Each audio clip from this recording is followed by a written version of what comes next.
ব্যাঙ্গালোরে, মেইনলি ব্যাঙ্গালোরে, ইন্ডিয়াতে ব্যাঙ্গালোরে আপনার ডিজাইনগুলো আউটসোর্স হয়। এই জন্য ব্যাঙ্গালোরকে সিলিকন ভ্যালি অফ ইন্ডিয়া বলা হয়, কারণ সিলিকন ভ্যালি কোম্পানিগুলো সব ব্যাঙ্গালোরে আউটসোর্স করে ডিজাইন। রিসেন্ট টাইমে ভিয়েতনামে করছে এবং জার্মানি এবং আয়ারল্যান্ড এরকম জায়গাতেও হচ্ছিল, বাট পরিমাণের দিক থেকে বলবো যে এশিয়াতে প্রচুর ডিজাইন আসছে। শুধুমাত্র ইন্ডিয়াতে 3 লক্ষ ইঞ্জিনিয়ার কাজ করে সেমিকন্ডাক্টর ইন্ডাস্ট্রিতে। বাংলাদেশে কত? বাংলাদেশে 1000, যেটা বললাম 700 বলে অথবা 1000, 1000ই বলি আমরা, 1000 জন ইঞ্জিনিয়ার এই মুহূর্তে কাজ করে। সো আপনি দেখেন যে পোটেনশিয়ালটা কত বেশি। নেইবারিং কান্ট্রিতে 3 লক্ষ। Optical brighter, photo catalyst, active granule সমৃদ্ধ বসুন্ধরা পাওয়ার ওয়াশ, ঝলমলে কাপড়ে ফুরফুরে মন। মালয়েশিয়াতে 2,70,000 সেমিকন্ডাক্টর প্রফেশনাল কাজ করে, but their type is different. তারা কিছুটা factory people, not much design people. ব্রেনের থেকে তাদের আসলে অপারেশনের এক্সপিরিয়েন্সটা বেশি। আমি জাস্ট 2টা দেশের এক্সাম্পল দিলাম, কারণ এরা হচ্ছে আমাদের কাছাকাছি।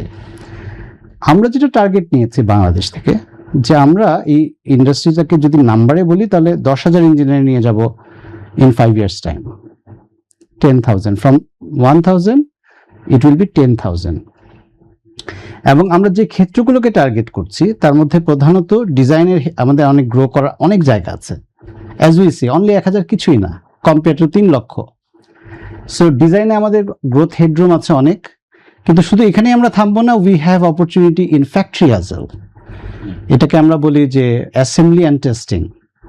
সো ওইখানে যদি আমরা যাই তাহলে যেটা হবে, আমাদের এখন ডিজাইনে আমাদের প্রয়োজন হয় হচ্ছে highly skilled engineer, top of the line, যেটা কিনা আমাদের কিন্তু এই মুহূর্তে একটা বড় রকম স্কিল সেট ডেভেলপমেন্টের একটা টার্গেট আছে to capture that. At the same time if you can go for factory set up like Malaysia, ওইখানে সুবিধাটা কি, ওখানে আমরা সেমি স্কিল পিপলকে উই ক্যান ইউজ দ্যাট মানে দেম ফর পারপাস। তো ওইটা আরেকটা ক্ষেত্র হবে। সো আমি বলবো যে সম্ভাবনার দিক থেকে billions of dollar, as we have kind of set our vision like, আমরা বলছি যে it will be $10 billion in 10 years time, $10 billion। So প্রথমে setting up the ground is really tough, কারণ ওস্যাট বা এইসব জায়গায় আমাদের কোনো পদচারণা নেই, বাট ডিজাইনে অলরেডি আছে। We are having 10+ years of experience already. So সেখানে আমরা অনেকটা গ্রো করতে পারবো। সম্ভাবনা, আমি যদি এক কথায় শেষ করি, অনেক বড় সম্ভাবনা আছে যদি আমরা এটাকে রিয়েলাইজ করতে পারি।